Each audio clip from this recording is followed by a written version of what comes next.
Au nom du Père, du Fils, du Saint-Esprit. Amen. Viens, Esprit Saint, viens par la puissante intercession du cœur immaculé de Marie, ton épouse bien-aimée. Viens, Esprit Saint, viens par la puissante intercession du cœur immaculé de Marie, ton épouse bien-aimée. Viens, Esprit Saint, viens par la puissante intercession du cœur immaculé de Marie, ton épouse bien-aimée. 7 décembre.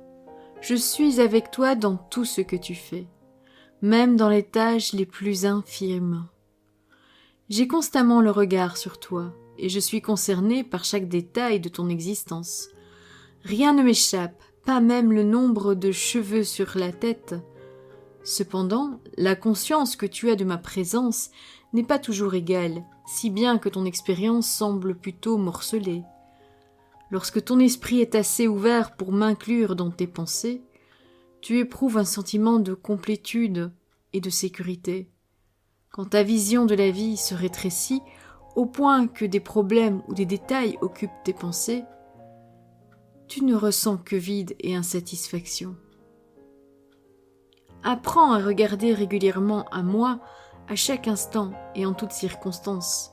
Même si le monde est instable et toujours en mouvement, tu peux faire l'expérience de la stabilité grâce à une conscience ininterrompue de ma présence. Regarde à ce qui est invisible, même si c'est le monde visible qui s'étale sous tes yeux, ton Jésus qui t'aime.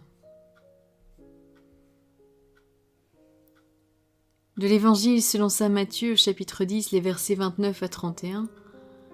2 moineaux ne sont-ils pas vendus pour un sou? Or, pas un seul ne tombe à terre sans que votre Père le veuille. Quant à vous, même les cheveux de votre tête sont tous comptés. Soyez donc sans crainte. Vous valez bien plus qu'une multitude de moineaux. De la lettre aux Hébreux, chapitre 11, le verset 27. Grâce à la foi, il quitta l'Égypte sans crainte de la colère du roi. Il tint ferme, comme s'il voyait celui qui est invisible. De la deuxième lettre aux Corinthiens, chapitre 4, le verset 18. Et notre regard ne s'attache pas à ce qui se voit, mais à ce qui ne se voit pas. Ce qui se voit est provisoire, mais ce qui ne se voit pas est éternel.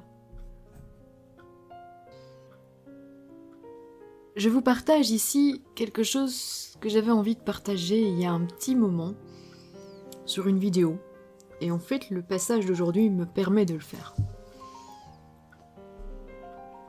Un moment avec Jésus, partage personnel. En lisant ce passage, voici une réflexion que j'ai eue dernièrement, ou des exemples très contradictoires de 2 personnes que j'ai rencontrées, l'une refusant de croire la parole de ce jour et l'autre y croyant et se retrouvant embarquée là où elle ne s'y attendait pas du tout. Reprenons les mots de Jésus qu'il nous donne en ce jour. « J'ai constamment le regard sur toi, et je suis concernée par chaque détail de ton existence.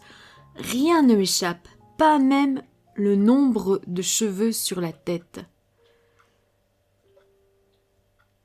Voici la première histoire. C'est une collègue de travail qui me partageait son inquiétude. Pour certaines des classes qu'elle avait, elle organise chaque année une journée à la mer. Elle me confie à la salle des professeurs, toutefois, que chaque année qu'elle s'y rend avec ses classes, il pleut, ce qui est un peu désagréable pour faire découvrir la plage et la mer à ses élèves. La plupart de ses élèves dans ces classes sont des élèves qui n'ont jamais vu la mer. L'entendant, je songe tout de suite à aller déposer des œufs à Sainte-Claire pour demander du beau temps, par son intercession. Je lui dis donc : « À quelle date as-tu prévu la sortie de la mer cette année ?» Elle quitte la photocopieuse des yeux. Nous étions en train de discuter alors qu'elle réalisait ses photocopies, et moi je travaillais je ne sais plus trop quoi. « Tu veux te joindre à nous ? Mais tu n'as pas ces classes-là. »« Non, ce n'est pas pour cela. » « Alors pourquoi veux-tu savoir quand nous partons à la mer ?» Et je lui réponds simplement : « Ainsi je pourrai aller déposer des œufs à Sainte-Claire, afin de solliciter son intercession pour que vous ayez du bon temps auprès du Seigneur. » Elle m'a regardé comme si je venais d'une autre planète et m'a répondu. « Allons, Sophie, tu ne vas pas croire quand même que Dieu se préoccupe du temps pour mes élèves. Il a bien d'autres choses plus importantes à penser que cela. Tu n'y crois quand même pas, hein ?» Je me souviens que sa répartie m'avait coupé le souffle, qu'une profonde tristesse m'avait traversée. Cette tristesse, c'était pour la solitude de l'âme de ma collègue. Maintenant, je crois et sais que cette tristesse, c'était Jésus qui me l'a donnée pour que je comprenne combien il était triste face à l'incrédulité, au manque de confiance, en sa sollicitude dont il entourait cette âme.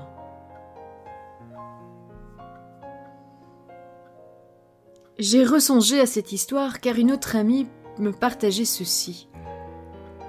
C'est la deuxième histoire. Le 19 septembre de cette année-ci, elle rangeait sa cave.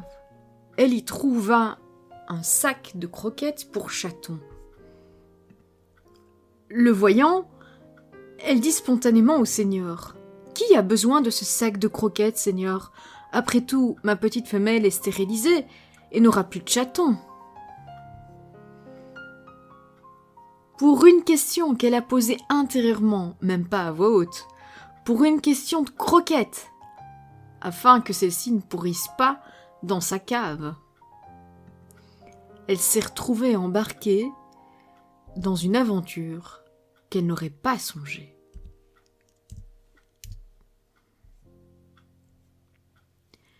Le 20 septembre, un samedi, un ami lui téléphone, grognon, dépassé par la situation. Sa femelle s'est retrouvée prise lors de sa seule sortie, où elle s'est échappée de la maison après la dernière portée.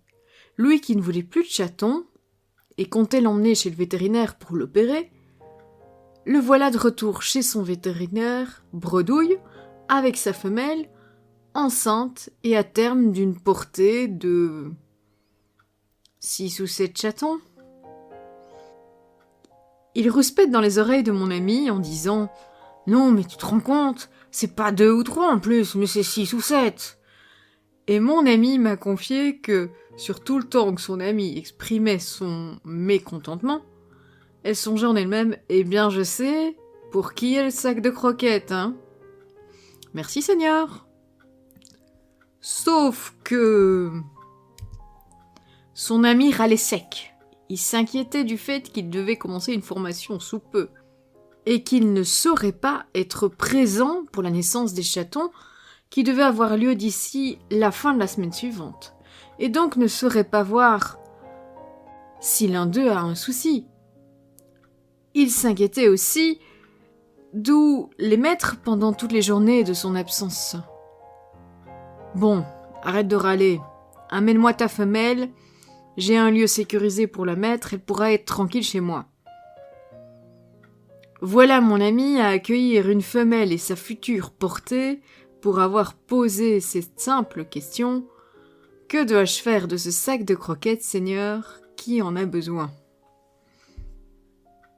Le 22 septembre, la petite femelle a eu une portée de 7 chatons chez elle. Heureusement pour elle, tout s'est bien passé. Il n'y a eu aucun problème, ni pour les chatons, ni pour la maman. Juste quelques ennuis techniques. Les 2 dernières semaines, où les 7 chatons ont été chez elle, elle est passée de bêtise en bêtise. À peine avait-elle fini de nettoyer la première bêtise, qu'il fallait nettoyer la deuxième. Heureusement, et de manière surprenante et très rapide, elle a trouvé où placer les chatons dans des familles qui en prendraient soin, juste au moment où les chatons étaient assez indépendants pour être retirés à leur mère. « Je ne pose plus ce type de questions, Seigneur, la prochaine fois, hein, m'a-t-elle confié. Elle a soupiré. En même temps, je me retrouve avec un nouveau sac de croquettes pour chatons dans ma cave. et je n'ai toujours plus de chaton. Et puisque c'est le dernier sac acheté et qui n'a pas été utilisé... Mais non! Je ne pose pas la question au Seigneur pour savoir pour qui il est. Je risque de me retrouver avec une nouvelle portée de chatons chez moi, a-t-elle terminé en riant. Ce qui me frappe, c'est quand même la première histoire. C'est pour des élèves que je souhaitais du bon temps, des élèves qui n'avaient jamais découvert la mer. Dans la seconde, mon amie a posé cette question avec confiance. Et le lendemain, elle a eu la réponse. Alors que sa question porte sur de la nourriture pour chaton, même pas pour un être humain. C'est vraiment la réalisation des paroles de Jésus. Pas même un moineau ne tombe sur terre sans qu'il ne le sache, sans que notre Père le sache. Alors, pour nos cheveux, ils sont bien comptés, et Jésus se soucie bien de tous les moindres détails de notre vie. Merci d'avoir regardé la vidéo, merci à tous ceux qui likent la vidéo, merci à ceux qui laissent un commentaire, je me ferai une joie d'y répondre le plus rapidement possible, et merci à tous ceux qui partagent ces vidéos.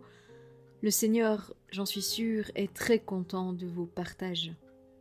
Que le Seigneur te bénisse et te garde, que le Seigneur fasse briller sur toi son visage, qu'il te prenne en grâce, que le Seigneur tourne vers toi son visage, qu'il t'apporte la paix. À bientôt!